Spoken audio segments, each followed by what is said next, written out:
Magkahiwalay na naharang sa Subic ang milyong-milyong pisong halaga ng carrots, sibuyas at sigarilyo matapos tangkang ipuslit mula China at Taiwan. Wala umanong kaukulang dokumento ang mga yan, kaya hindi tiyak kung ligtas sa kalusugan.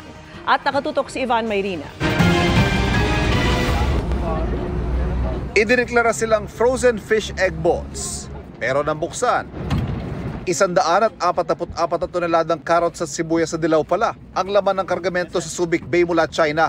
Ang halaga, 21 million pesos. They're doing smuggling to basically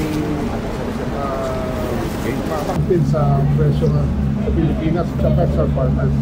Bukod dyan, wala ring sanitary at phytosanitary import clearance sa mga ito. Required yan para masigurong ligtas sa kalusugan.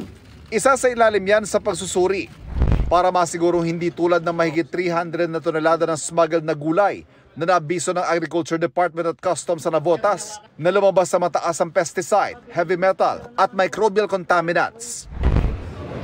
Sa hiwalay na operasyon, sa Subic pa rin, bistado rin ang 2 container ng smuggled na sigarilyo na idineklarang tissue.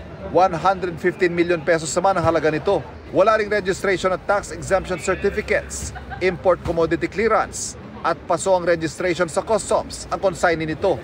Bukod sa pagsasampa ng reklamo laban sa mga rehistradong consignee ng mga smuggled na kargamento, nirerepaso ng DA at Bureau of Customs ang ibang mga importer ng agricultural product.